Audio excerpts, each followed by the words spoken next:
And welcome to another episode of The Credit Authority. I am your host, Rhonda Klch. And today we are speaking with guest Pete Grosso. And we're going to talk about something a little different. Okay. We are going to talk about, I think, networking and building our business through networking today. What do you think? I love that topic. You know what? Saved it just for you. I love it. I love it. Well, you're my favorite networker, I have to say. So the interview should be going the other direction, but I'll field the questions. Go ahead.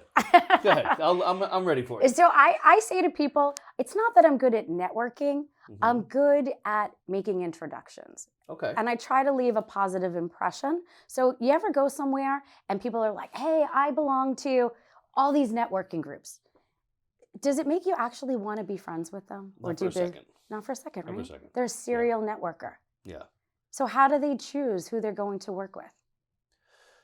First of all, and you've seen me out there networking and being out in other groups and doing things. I hardly even tell people what I do. And I know and I had to claw what you did. It took me 3 months to find out what you did. I usually tell them when they ask. Yeah. But I don't think it's that important until I actually build a relationship with somebody, build a friendship, get to know that I'm good at my core, know that they're good at their core. Yeah. Before I even think about doing business with them. I've met so many people over the years, and some of them have been amazing, but they want to jump in your face, not necessarily mine, but just in general. Yeah. Hey, I work with financial planning. I do insurance. I'm a realtor. I'm a mortgage professional. And what I feel like they need to lead with is what makes them different. Because when we're in the communities, no matter where you are, it could be in New York, when I'm in Florida, I'll be traveling, I'll be in other states. No matter where I go, it's always the same. I don't want to know what your position is. I don't want to know that you're a loan officer. I want to know how you're going to solve the problem for my client. Right. So people will say to me all the time, so, what do you do? And, instead of me saying, hey, my name is Rhonda, I'm the managing partner of Equity First, which means absolutely nothing to them as a brand, right. I say I'm a problem solver. And I work with centers of influence that have clients that have financial concerns. So at least it leads with what you do. Like if I said, hey, this is my friend Pete, I don't want to lead with, this is my friend Pete. And if you're looking to buy or sell today, right. Call Pete. No. I want them to know who you are. Right. Right. And at the core, what we do is the same thing. Yeah. I solve problems, you solve problems. And for me, I solve all problems. And if real estate happens to be part of it, then I'll get paid. But up until that moment, I just want to get to know who they are, where their pain points are, and where I can alleviate some of those pain points. And then those relationships get built. And I know that you build your business just like I build mine off of developing important relationships. When you're out and about, how are you filtering those people that you want to get to know more versus the other ones that don't leave an impression on you at all? First and foremost, it's that you get immediately turned off by that feeling of desperation from somebody when they go, hey, I'm Pete, I'm a mortgage banker. Here's my card. Here's how great our rates are. We're the best that's ever happened. Back up a second. I've seen that happen to you, by the way, and you're like, I got a guy. Right. Okay? So it's going to take a lot to penetrate that relationship. Right. And it's really about, like, one, is this person honest? Are they real? Are they good at what they do? And are they better than the person that I have in my network? That's the most important thing. And I'm on a mission. We can call it collecting people. Where I'm more interested in, now I have some of the greatest people that in the world at my disposal, thank God, and vice versa. I'm at their disposal. I'm looking for niche people. I want to know what you're good at in the minutia, in the depths of things, and that's where I can call on you to solve very specific problems. That's the stuff I love. But it starts. You don't start at that level. You get to know the best people. You filter out. You let other people go. And it's really helped me build some of the best friendships and relationships. But through that, a lot of it is friendship. Yeah. A lot of it is being able to call somebody at 11 o'clock at night and go, I'll be like, hey, Mark, we got a problem. We need to solve this. And we'll talk it through till midnight because he's my friend too. And And knowing and getting to know the best people and building actual friendships is probably the most important Well, thing your you can do. success is their success. Right. But when you're growing your business, and I know that you have not just yourself to think about, but you have your agents to think about. What advice do you give your agents when they are out in social circles? First and foremost, one, treat it like dating. Yeah, treat it like dating. There you go. Yeah, very right. Are we still in our honeymoon phase? I mean, I don't know. I believe we are. How we doing? We're doing okay.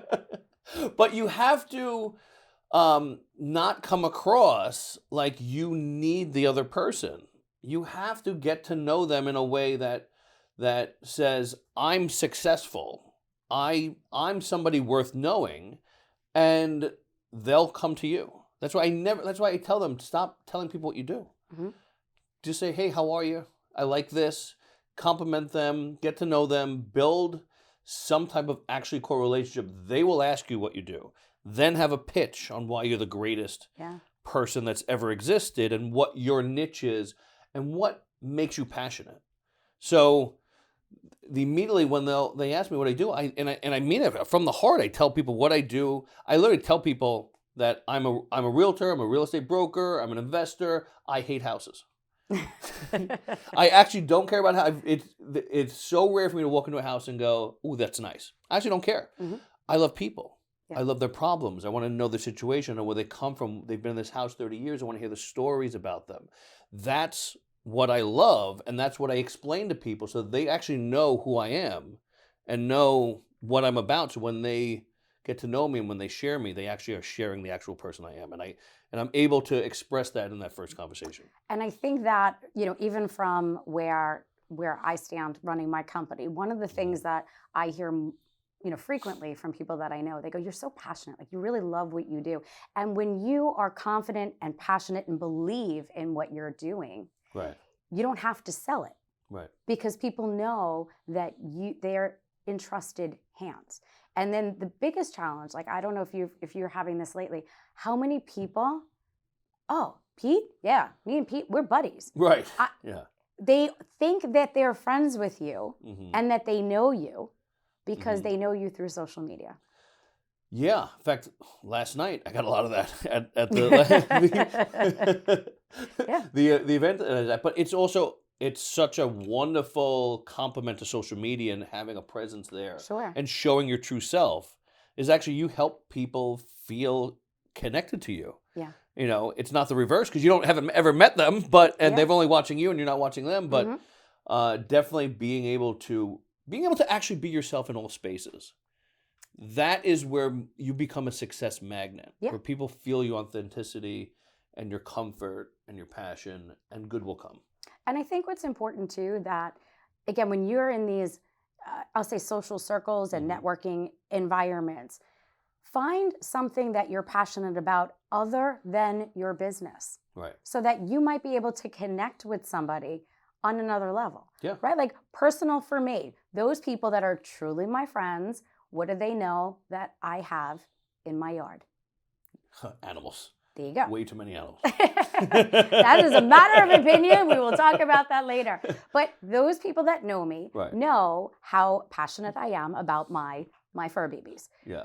But if I needed to get to know somebody, I might make an amazing relationship with somebody because we connect on another level with something else that's important to me, and then get to build the business around there. So instead of me saying that, oh, that's another realtor that I know, or that's another accountant or another attorney, if I could turn around and say, that person's amazing, and I'm so glad I asked out-of-the-box questions. It's not, so where's your office? Do you work remote? Do you Zoom in? Tell me about your business. It's, tell me more about who you are, because maybe we can connect in another way.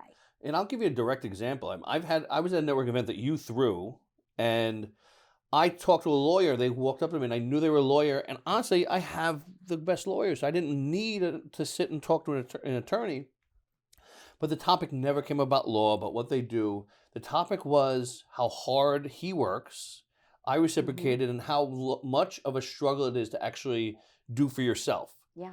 And he started talking about things he's forcing himself to do. He's going to the city once a week to have dinner.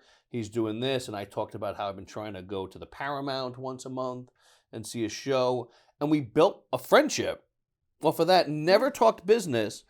And that is somebody that I would, if I see him again, I would have another conversation, then another conversation. And if an opening came, Yeah. I would give him a chance because we built a initial relationship that I think this guy's worth a shot. I think that that's amazing. Isn't it? It is. Well, on that note, I just want to remind everybody we are in studio today talking to my friend Pete Grosso. And I hope that our little banter today was informative and helpful for those of you that are coming back out post-pandemic and you have to start learning how to network again. So thank you so much for joining us. It's always a pleasure. Thank you, Rhonda. And I am sure we'll be networking in social circles soon. I'm sure we will. There you go. Stay tuned for our next guest.